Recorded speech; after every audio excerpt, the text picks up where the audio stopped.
The common symptoms are shortness of breath, palpitations, lightheadedness, and this is a natural thing that happens whenever we stand up. It's exaggerated when we stand up quickly.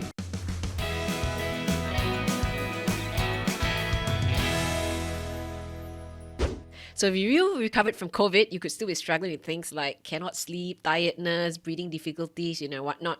In our last episode, Dr. Boon has very kindly explained to us how these symptoms are actually the result of dysautonomia and how it's all related to our autonomic nervous system not working properly as it should.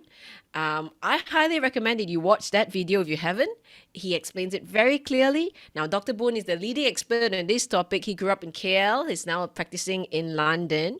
He's a cardiologist and electrophysiologist, a Cambridge double first, clinical lead for the Imperial Syncope Unit at Hammersmith Hospital. Dr. Boon, thank you so much for your time and joining us again today. You're really interesting because you're a leading expert in the Western trained circles in your area of expertise, but you have recommended some really solid holistic strategies in dealing with dysautonomia, especially in long COVID. I'd like to walk you through each of the symptoms today, and we'll go through one by one, and then you can tell us what your opinion is. All right? Is that okay, Dr. Boon? Sure. Yeah, thanks for having me. Very happy. Great. I love having you on board. So let's start with the first one. Salting. Why does salting help, Dr. Boon?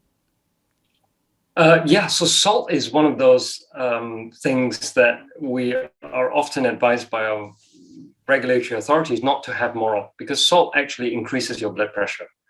And salting when you have a high blood pressure is not good. And for the majority of the population in the Western world who have high blood pressure, it's not good to salt. But in specific regards to dysautonomia, and also with caution, because not everyone with dysautonomia has a low blood pressure, but in those patients with low blood pressure or normal blood pressure with a lot of symptoms of dysautonomia, salting can help. How much salt? 6 to 10 grams. How much is that? 2 teaspoonfuls. What kind of salt? Any kind of salt. So you can have your kicap manis, tau yu, and anything you want to have a more salty type meal is okay. I probably will avoid MSG. So salting, which is very commonly used in Malaysian food, is actually one of the strategies to help to boost your blood pressure. And my caution is, know what your blood pressure is. So if you've ever seen a doctor and they take your blood pressure, ask them what that value is. And so long as the value is around or less than 120/80, I think you can afford to salt. How much? 2 teaspoonfuls, or having just salty food. Okay. I'll pause you there. If you talk about salting and 2 teaspoonfuls, is that 2 teaspoonfuls, straight up, or is it through the day? So it's through the day, but I would prefer that the teaspoons are taken in the morning or the front loaded to the beginning of the day, not just before you sleep, because you don't need so much blood pressure, so much volume before you sleep. When you take salt, two things happens. One, you feel more thirsty afterwards, and that's an additional good beneficial effect because you drink a lot of water. And when you drink and you have salt, you hydrate. And when you hydrate, you have less symptoms of dysautonomia. But the second thing it does is it expands your plasma volume. Now, what does that mean? That means you have a blood circulating volume. All of us have. And maybe that's around 5 liters or 4 liters if you're small. But if you salt, you might get it up to 4.1 or 4.2 liters or 5.1, 5.2. And over a chronic period, as you salt more and the blood volume expands, you might have less and less symptoms of dysautonomia. But do continue to watch your blood pressure, though. You don't want to salt until your pressure gets to above 135/85. Sure, I hear you. So the first one for addressing this dysautonomia is salting, and then you mentioned the second one, which is hydration. What sort of levels of hydration are you talking about? So I think for the typical Malaysian audience who goes out and about and sweats a bit, at least 2.5 to 3 liters.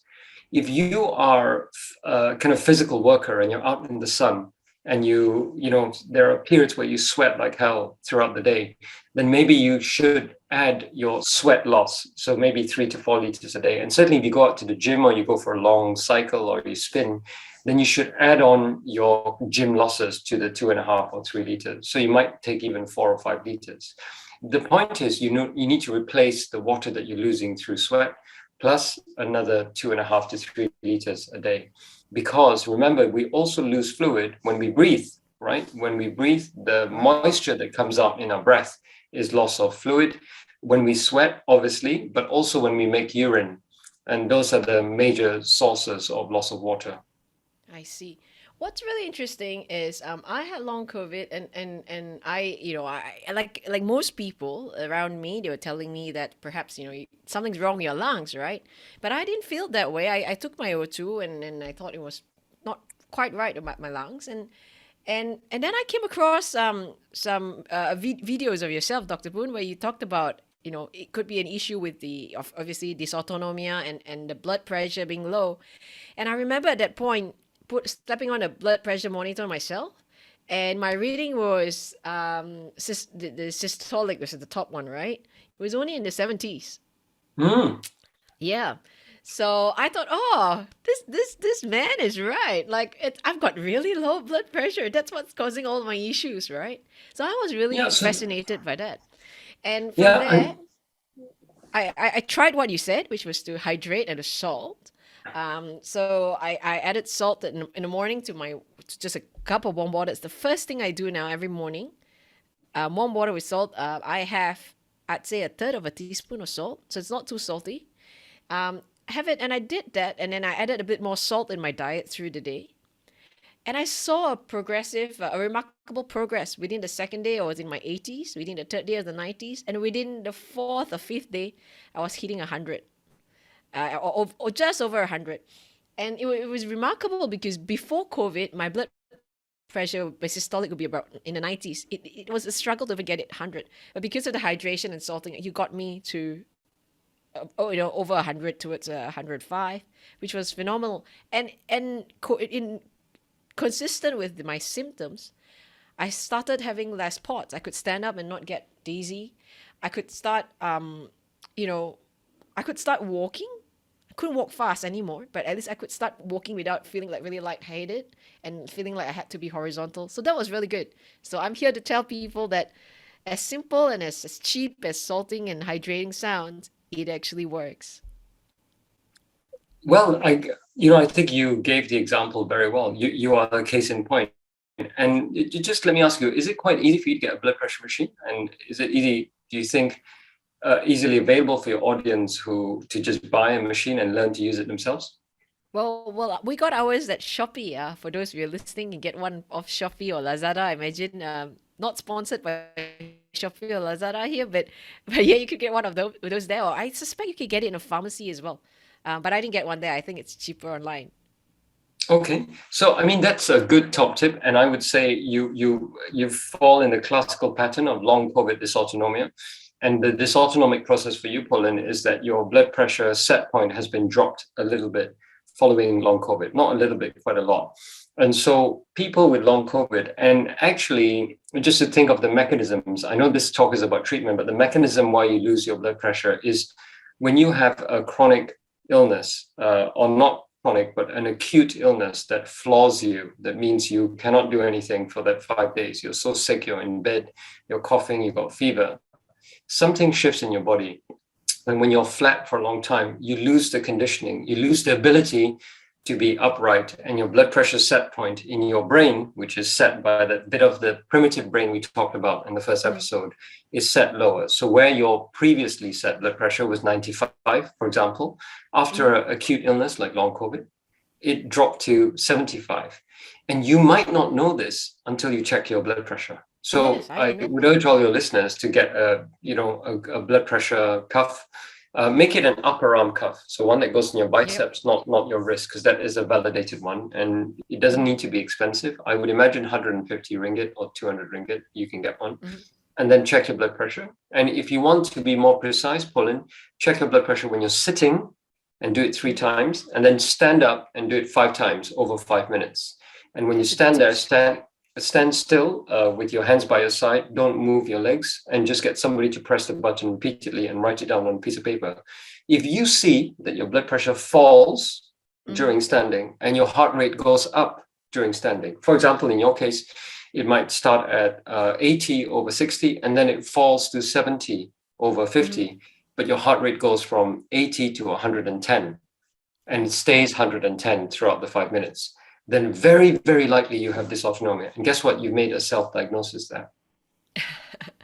Virtually through watching your videos, actually, Dr. Boon. Yeah. So, if you have that diagnosis and you're very clear, low blood pressure, symptoms of dizziness, palpitations, shortness of breath, brain fog, no exercise capacity, then you can start doing what Pauline just said, to salt, to hydrate.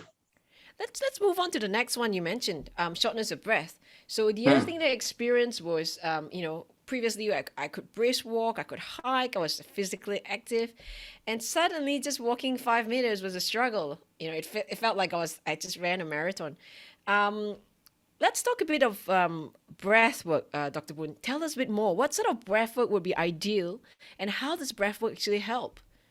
So I'd like to qualify things by saying, if your blood pressure is low and you don't have fluid and salt, and you don't build your house in the right order. So if you start with fluid and salt, that is always a ground floor treatment. But if you try and do breath work, but your blood pressure is still low, not so clear that will work that well. So do you understand what I'm saying? Sure. Because and that's the order that I did it in. Yeah, it has to be that order. And I'm glad we talked about salt and water and blood pressure, because if your blood pressure is still low, your adrenaline is still high because of the low blood pressure, no amount of breathing is going to make you better. Yes. So I want to be very clear that those patients who fail to do breath work, and here there are many anecdotes, and I see hundreds of people with long COVID, right, in my day-to-day practice. And one common complaint is, doctor, I've done all the breath work you asked me to do, but I don't feel better. And they say, this is rubbish, it's not working. But actually, I say to them, what's your blood pressure? And do you drink or do you salt? Oh, I can't drink, I feel nauseous. I can't take salt, it makes me vomit. Or, I don't like the taste. If you can't get your blood pressure up, then you haven't made it, you haven't built the ground floor of your house, you cannot build the first floor.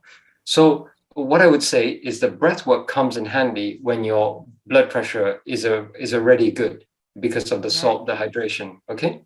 And here's a tip. I mean, if for listeners out there, if you're having a bit of nauseous, water is not being very palatable, you could always add something to the water to make it a bit more palatable. But you could also try warm water. I think that really helped me in the initial few days. I was struggling to take water in a normal temperature, which I normally, I don't have problems before. I used to drink 2.5 liters a day. But I'm not sure what long COVID does to you, but it just changes things. So I started drinking warm water the first few days with the salt, and that really helped.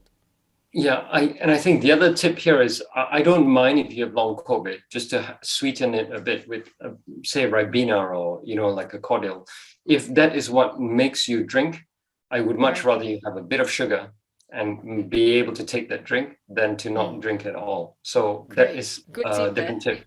Yeah. So the other thing I would say to you, and this is to contradict you a little bit, is that people who have low blood pressures tend not to like the heat. Yeah. So they like to be in potentially cooler environments. And that's why something else we'll talk about, cold showers, can help. But a cold internal shower, Pauline, which is drinking cold water, can make your vessels vasoconstrict, like squeeze.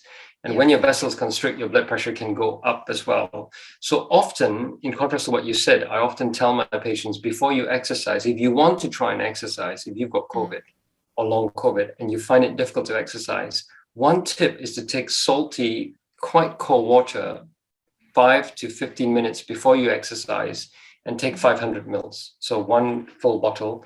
And when you take that, you find that potentially your exercise capacity can increase for the duration of exercise. So the pre-hydration with cold, salty water. Right. So in other words, we could do a plug here for 100 plus before you exercise. Because exactly. It's got salt, sugar, and it chilled 100 plus, really. Exactly. A cold 100 plus before you exercise might actually get your exercise tolerance much better. And I think this is one top tip that I will give many of my patients here who actually are trying to exercise but are struggling. That top tip, which is to shift the hydration from after exercise to before before. exercise actually helps. Absolutely. Yeah, So before. yeah, so what I found was actually salt. I needed the salt and the water before I could go out for my walk. Yes. Yeah. But let's talk about breathwork. We'll come back to all that because Okay. lots of interesting stuff that we want to unpack, and I'm really excited to bring it to our listeners. Okay. Let's talk about So breathwork. okay. So I always complexify things, Pauline, but I can't help it. Okay. But here's the thing. This autonomic nervous system we have, right? And I said to you, it controls all the subconscious actions, your heartbeat rate, your blood pressure, your gut movements. And if you don't consciously think about it, it controls your breath. Do you understand? If you're not thinking of Yep. your breath goes at whatever rate it goes. Okay. Now, the only bit of the autonomic nervous system that you can ever control willfully, that means consciously, which has dual control, autonomic and also higher cortical function. We talked about the two Okay. bits of the brain. Is your breath. The one that we're aware about. So the one that we Yeah, can control yeah, and the one that we can't control. correct. The only one, no, So, yep. so when we're talking like that and you're not focusing on your breath, you're breathing at the rate that your autonomic nervous system is set. But I'm Okay. going to do something for you now. I'm going to breathe in a particular way, and I might stand up and show you my pajamas. Yep. And if I breathe and I control my breath, okay, Yep. and I'm breathing to try and breathe through my belly or diaphragm. So watch. All right. I'm going to take a deep breath in. Okay. I'll do it with you. And out. Do you breathe out from your mouth or your nose, Dr. Boon? It doesn't matter, but I prefer nasal breathing both ways. I prefer. Some people recommend breathing in through nose, out through mouth. It doesn't really matter to me, but so you see, I'm just expanding my tummy.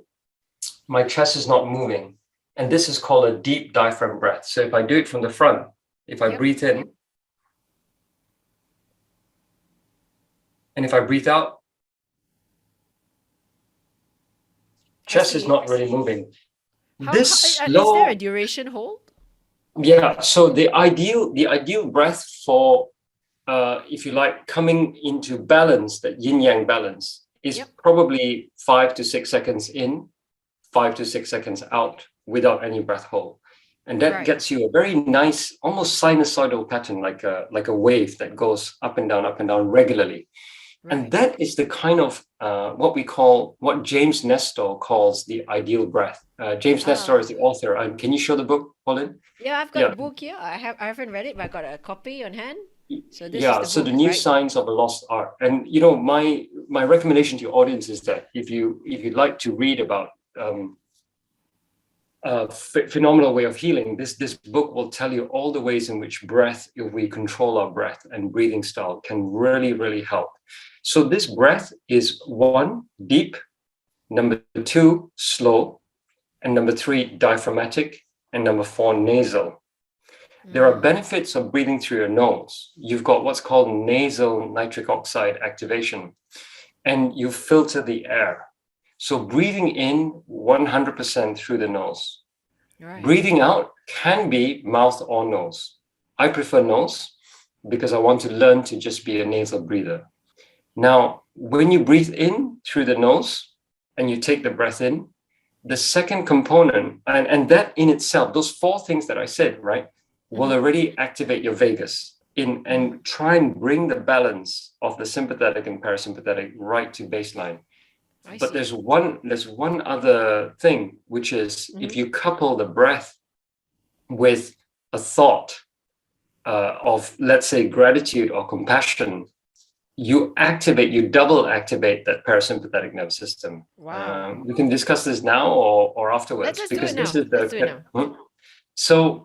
So there are the two things, 2 ways to influence, in my mind, the autonomic nervous system, which is subconscious, right? The breath we just talked about. Yep. But the other way to think about it, and I'll give you an example, okay? I had a patient that I saw on the ward just last week when I was doing ward rounds, right? And I said to him, you're quite sick now, you just had a heart attack. Why don't you take your medications? And this patient brought out this example. I kid you not. He's 62. And you know what he said to me? He said, I'm not taking medications. Why? Because when I was 12 years old, you know what happened to me? They made me work all day in a garden, and they promised to pay me £10, and they didn't pay me. And my whole life, I've been taken for a ride. And therefore, I think it's not worth taking the medication. And he got very emotional, very upset, very angry. Right. This person whose life 40 years later is affected with a heart attack, with lack of education, lack of health because of his poor health choices, including taking to alcohol, is still stuck in a moment of anger, which was triggered 40 years ago. Yeah. Yep. And so his autonomic nervous system was not in a state of healing and has not been for 40 years. And it's led to chronic ill health. And then very interestingly, I just go to the next bay and I see another patient who's just had a cardiac arrest and who has a defibrillator implanted. And he's sitting there smiling and saying, "Good morning, doctor. You're going to send me home today. I want to be with my family. I miss my kids. And, it's such a lovely day." And there are situations in which blow me away. Like when I do my day-to-day ward rounds and I see these two contrasting people. Yes. I know that guy who has got an illness, who had a cardiac arrest, is going to cope with life a lot better. So your illness or whatever it is you have, whether it's cancer or whether it's long COVID or whether it's a heart attack, if you can not really feel that it is the thing that's going to change your life, it's something that's happened, it's happened. You make the most of it and then you move on and still maintain a positive attitude. Like the second patient I talked about, you can continue living a good quality of life with that mindset shift. And that mindset shift into parasympathetic nervous system rather than staying in the past in the sympathetic nervous system, or in the first patient's case, in the future, like what's going to happen tomorrow? Am I going to die tomorrow? Am I going to have enough money? That being absent from your present moment is what is causing the ongoing stress and shifts. Yep. So what I'm saying is that the two principles of breathing is one, breathe with the 4-step approach, nasal, deep breathing, diaphragmatic breathing, slow breathing, okay? Number two, breathe in the present moment, Pauline. That means be present with your breath right here, right now. Don't think about emails, don't think about the past trauma, don't think about the future. And if you can, bring in gratitude. I'm grateful that today I have had a meeting with you. So when I breathe later on, I'll say, okay, I had a wonderful talk with Pauline and I'm just going to reflect on that. Or I'm grateful that I can look out and the sun is shining. And that is how I do my breath work. I don't do my breath work and think about my emails. So that is the top tip for breath work, okay? I'm sorry to belabor the point with those two examples, but it's really important to be in the present moment when you're breathing. My next question, Dr. Boon, is how does the breath work actually help? How does it translate into an improvement of the shortness of breath, if you like? So a lot of patients with long COVID technically go into this dysfunctional breathing pattern. Dysfunctional breathing means you're doing not those 4 things when you breathe. A, you're shallow breathing, or B, you're breath holding. So when you recognize that, you go, and these people sigh a lot. So there are people who sigh a lot. And when I see them in front of me, I know they've got a bit of dysfunctional breathing or a dysautonomic pattern, shallow breathing and breath holding. And why does it help to regulate your breath consciously? It helps because it resets the way you should be breathing in a truly balanced autonomic nervous system way. And actually, it inputs into the autonomic nervous system. So the breath actually and your lungs have vagus nerve receptors. That means the vagus nerve actually comes into the lungs to affect the breath, but can also sense. So it's a listening nerve. It's a sensory nerve. So it can affect the lung, but it can also listen to the lungs. When the vagus listens and the lungs are calm because you're breathing calm, guess what signals it sends to the brain? It calms the brain down and it switches you from a sympathetic to a parasympathetic mode. Fascinating stuff. Blows my mind away. I think this is really a good junction then from breath. Let's talk about the cold showers that you mentioned before, the cold water. Let's talk about that. What is this cold water or cold thing that you're talking about? Yeah, so I would say probably 60% of my patients really benefit very well from cold showers. The other 40% really cannot tahan, like really bad. They go in and then they jump out because in the UK it's very cold here. I Sure. think in Malaysia it might be easier to handle the cold. But I grew up in a household in KL where we didn't have hot water. In fact, my mom and dad still today bathe in cold water every morning. And I remember going under the tap every morning, 6:30 before school. And I used to have a morning shower and I'd wait there, pray, open the tap and go boom, like this. So that shock to the system when you're woken up is a stress. Now you could argue, and this is super complex, Pauline, so I'll try and break it down. Okay. A cold shower is a stress response. And this is Right. something promoted by Wim Hof. Wim is a crazy Dutch guy who has written the book, The Wim Hof Method, WIMHOF. And really, I have read the book, and there are elements of the book that are very helpful in recovery for long COVID. One of them is cold showers. So what a cold shower does is it actually causes a triggered acute stress response. And you might think, oh my God, isn't that what we want to avoid? Why are we triggering stress, right? In the context of chronic stress. Sure. And the reason is this: when we trigger this acute stress and then we switch off the cold shower, we are pulsing the autonomic nervous system so that it has a burst of stress and then it relaxes afterwards. So it's not only the cold shower you want, it's the afterwards of the cold shower, when you're more relaxed after the cold shower, that allows you to shift and allows the autonomic nervous system to be more flexible. So this is where I just want to jump in, right? What's really strange is for people with dysautonomia, when you exercise, it's on the SNS and it won't come down, right? Your Yeah, PNS doesn't kick in. But with the cold showers, the PNS actually kicks in. it kicks in a way because it's not the same as exercise. So although the stress response, we call it stress on exercise, stress on cold, the stress response on cold is a bit different from exercise. A, your muscles are not working all the time, so you don't require a prolonged activation of SNS. Right. B, cold vasoconstricts. So when you're in a hot day, your face flushes red, right? And your skin is a bit red. I don't know whether it happens to you. And then when you're in a cold environment early in the morning, or you put your hand on an ice drink, your hand turns a bit pale and white. Yep. What's causing that? What's causing that is vasoconstriction. That means the vessels that supply the blood to your skin are very flexible. So when you're in hot weather, they all vasodilate. And when you're very cold, like say you went into a fridge or ice, you suddenly have cold fingers, everything turns white. This shifting into cold vasoconstriction will push the blood from your largest organ, which is your skin, push Right. back to the heart. And you know what? Your heart then fills up with blood and you have more blood pressure. So being cold improves your blood pressure. And that is also why it helps with dysautonomia. See, I had phenomenal progress with the cold showers. So I was struggling to walk flat around where we live, and but once I had a cold shower, within 2 days I was brisk walking. I didn't actually need a warm up period. So right as soon as I recovered from COVID, I needed like 15 minutes of just trying to have a really slow warm up before I could walk at a slightly moderate pace.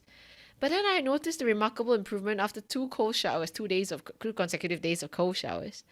My warm up time reduced drastically. I could walk faster. And within 7 days, I could do a really small hill of, it's just a small gradient of 10 meters. But it was phenomenal from struggling to walk 10 meters to walking up the hill of another 10 meters. So I highly recommend the cold showers. I actually looked at Wim Hof, right? And he has an app that you can download on the phone, and it talks about the temperature of the water. Should be at least around 15 degrees, and he also talks about breathing, in the cold shower. So in Malaysia, in some of our homes, we don't get the water very cold. So I actually put ice in my water just to make sure I can bring the temperature down.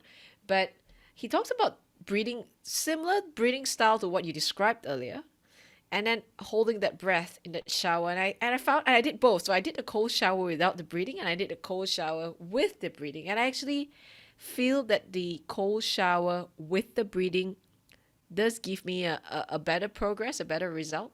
But again, it could be placebo. I don't know because it's not fully verified, right? So I think I should really just mention that to our listeners. Be cautious as you experiment with this. It's not goal authority, but it certainly has helped in my case, and I know for many many others around, and for your patients as well.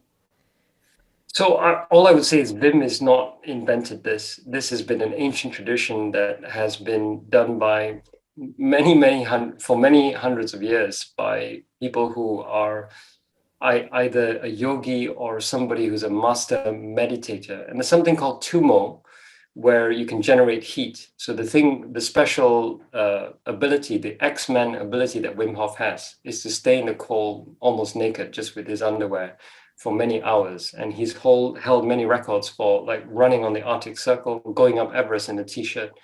And he is superhuman in that way, that he's able to withstand extreme cold.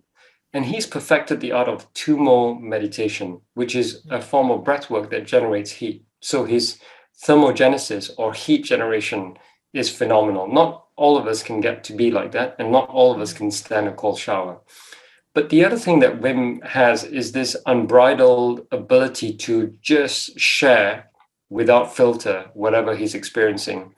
And he's not a medical doctor. And I know a lot of people who've been on a Wim Hof program. It doesn't necessarily work for everyone, but there are elements in what he's bringing out, which is, in my mind, an ancient kind of wisdom, which medical science is quite arrogant to acknowledge or to understand. But there is a wisdom there. And the proof is in Wim, but the proof is also in you, Pauline, that you feel better. And the proof is in so many of my patients who've done at least components of his program, including the cold therapy, which are making things a lot better for their lives. The breath work you talk about has to be taken with caution. People with long COVID are not going to be able to hold a 2-minute breath, which is sometimes what he tries to get you to do, to hold your breath as long as you can. And the way to do this, not that I'm advocating it, is to hyperventilate for 30 breaths. And then on the last breath, breathe in, breathe out all the way. Stop. Stop. So the longest I've held my breath is 2.5 minutes when I was practicing. And for 2.5 minutes, you feel the air hunger. And this is a stress, a very short-term stress, just like cold stress is. And the feeling of stress as you get to for me, the 2-minute 28, 2-minute 29, and I'm still holding it. And then when I breathe like this, that is the release of the stress. And that again flexes your sympathetic nervous system. So at the point at which you need to take a breath in, because you're so starved of oxygen, your sympathetic nervous system is completely shifted. The yin yang is completely shifted to one side, all yang. Right. The moment you take a breath, boing, it springs back, right? And this is the training again of your autonomic nervous system. So it's very, very different. The way I think about it, and I don't know if Wim would agree or not agree, is that bring it back to that ancient yin yang symbol. Right. And the one aspect of long COVID is that you're chronically shifted towards having more of the black, the yang, or the sympathetic nervous system. When you do these shock therapies, you are making it a bit more in the wrong direction, and then you spring back. A bit more, and then you spring back. So this yin yang, generating that ability to spring back, really, isn't it? That's right. So you're making that S bend in the middle a bit more springy. The analogy that I could share, which maybe your listeners will understand, is that the yin yang symbol becomes more springy if you do this intermittent stresses. If you don't intermittently stress and you chronically stress, like mobile phone goes ding, you're thinking all the time about the future worries or the past problems, you shift in a very stiff line, and the line doesn't change. It's a very thick line, that S. and you're constantly in yang. Yeah. Right. Very fascinating. Now, I do want to caveat that I don't actually hold my breath for 2 minutes. I'm nowhere near there. So I think we should really get that out to the listeners. Don't force yourself. Just I think one of the things that you say, pace yourself. Whatever that you are comfortable with, just do enough to to feel good for the day. There's no need to push Exactly, yourself. exactly. So just to be clear, I'm not advocating that as well. I'm just sharing with you a personal experience when I Sure. did kind of 6 weeks of the Wim Hof program, but I no longer do that breath hold. I find much more comforting for me is a slow, steady breath with Yeah. 6 seconds in, 6 seconds out, with the four principles I talked about, and practice 10 minutes twice a day. If I can, 10 minutes 3 times a day. And that I don't have long COVID, although I had pretty bad COVID in March of this year. I myself have had a journey of COVID with severe lung inflammation. And maybe we can talk about that next time, but I thankfully don't have long COVID. But I have found that this breath work has really helped me show up in my day-to-day work. And I don't know, allowed me to have a superpower, which is high achievement. And for some reason, the breath work anchors my emotional stability at work, and I can be present in whatever task I do very, very well. And so it becomes a superpower. And maybe some of your listeners may be able to relate to this after practicing a while. But when you are present in the moment, which is probably the most important thing that I will say, which is a difficult concept to come, Mm. your work ability and To be that your zone. efficiency just goes up multiple fold. All right. I've got to work on my breath work. Um, as interesting as that breath work is, let's talk about something else. Exercise, Dr. Boon. Exercise is counterintuitive when you've got long COVID or dysautonomia. You feel lethargic, you're tired, you're feeling short of breath. So if you're salting and hydrating, you're doing your breath work, you're doing your cold showers, what would you say to listeners out there who are thinking, oh, maybe I shouldn't exercise? I read about all this news where they exercise their heart burst, they get a heart attack and they die. What would you say to them, Dr. Boon? So in the context of long COVID, it won't happen. You won't get a heart attack. Your heart won't burst and you won't die. I think in long COVID, you have to pace yourself, and you exercise is level 3. So level 1 and 2 of the house or the ground floor is the fluid and the salt. Level 2 is the breath, or it should be there all the time anyway. And then level 3 is start to exercise. If you don't do the first two and you're still feeling dizzy just when you stand up, I think exercise is going to be very difficult to do. But if your Right. blood pressure is better, you're feeling stronger, then you exercise. And the key principle here is pacing. So what is pacing, Pauline? Pacing is when you exercise, you stop exercise, and you still feel good afterwards. Yeah.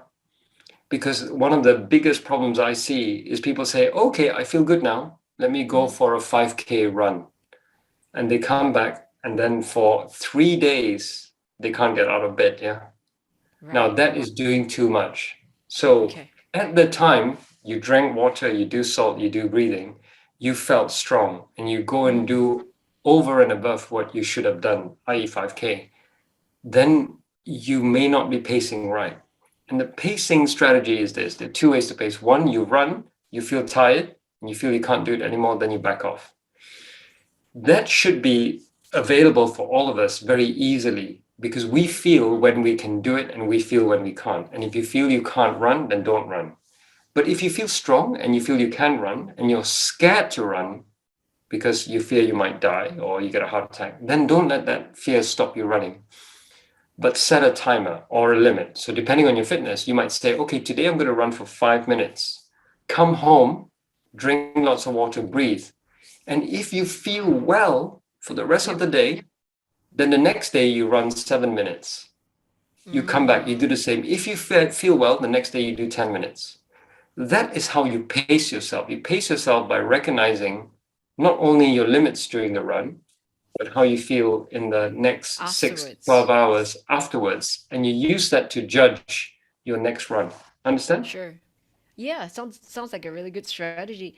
I'd only caveat that for I think a lot of patients with just autonomy. I think running is probably a bit far probably in like phase 5. I think for Yeah, most yeah. of us we're still like struggling to walk, and then I think you got to pace yourself. the duration of walking and brisk walking. But even for those who are struggling in walking, perhaps some mat exercises will be good to just get you started. Things like yoga, perhaps. I think you mentioned that before we came on this call.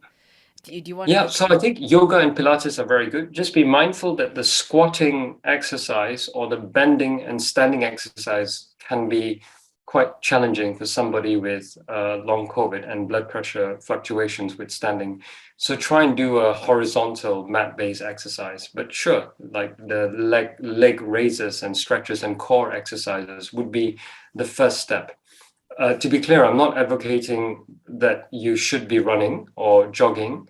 Sure. The pacing strategy that I talked about can also apply if you just want to go out for a walk, whether it's a slow or brisk walk. Because if you take a slow walk for 10 minutes, you come back, and then you cannot do anything for 3 days, even that slow walk for 10 minutes is too much for Too you. much. Yeah, so you back down, you climb down off 5 minutes. level 5 of your house, and then you go to level 2, you start again.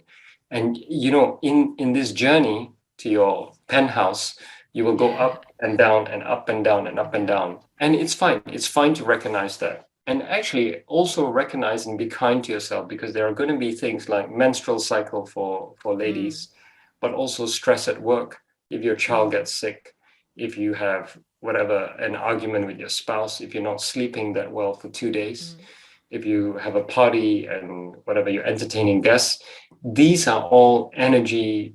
They pick the energy from you for those 2 or 3 days, and then you cannot do what you thought you can. So be kind to yourself in recognizing all these triggers.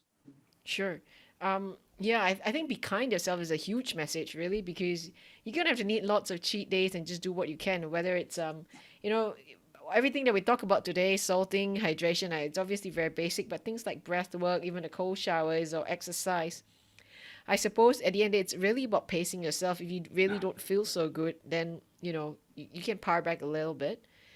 But I think what you said in one of your earliest videos on dysautonomia was very helpful. You said it's almost counterintuitive to exercise, but then having to just introduce that gentle pacing in. So that was very helpful. One other thing you mentioned in those videos, those early videos, is compression stockings. Will you still say it's relevant? It's very relevant. I think it's very relevant in the West, in the temperate climate.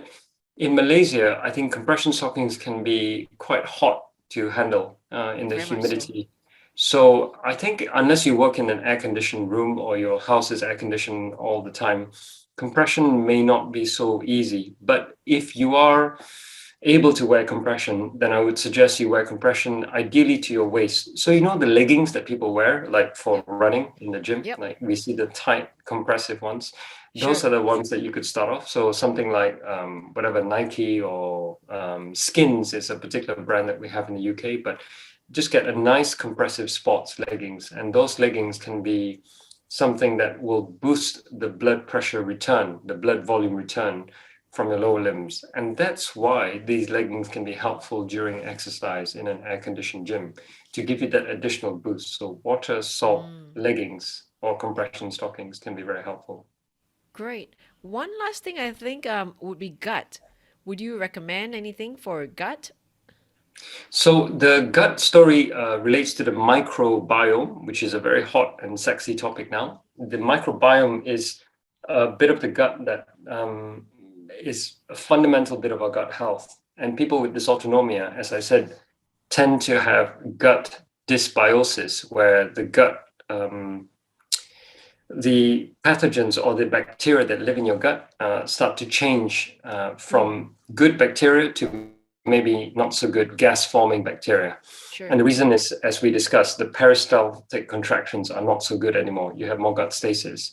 So replacing the bad bacteria with good bacteria is going to be one strategy that helps to promote gut health.